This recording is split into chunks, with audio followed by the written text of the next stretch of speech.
हिवरखेड येथे सालाबादप्रमाणे गोपाल देवीदास घुंगड व विलास घुंगड यांचे वतीने तारखेप्रमाणे हिंदुस्थानचे प्रथम राजे रयतेबरोबर स्त्री रक्षणाची मायभूमीची रक्षा करणारे आदर्श राजे हिंदुस्थानातील सर्वांचे आराध्य दैवत छत्रपती शिवाजी महाराज यांची जयंती साजरी करत शहरातून सजविलेल्या ट्रॅक्टरवर शिवप्रतिमेची मिरवणूक काढण्यात आली।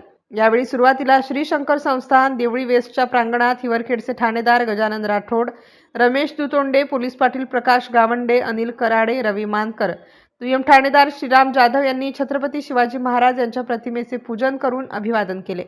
त्याच्यासोबत शहरातील चंडिका चौक, संत तुकाराम चौक, शिवाजी चौक या ठिकाणी सुद्धा स्थानिक ग्रामस्थांकडून शिवरायाचे पूजन करण्यात आले। शिवप्रेमी नागरिकांकडून मिरवणूक मार्गावर सडा सारवण, रांगोळी काढून शिवरथाचे स्वागत तसेच चहापानची व्यवस्था करण्यात आली होती। MCN न्यूज मराठीकरिता बाळासाहेब नेरकर, हिवरखेड।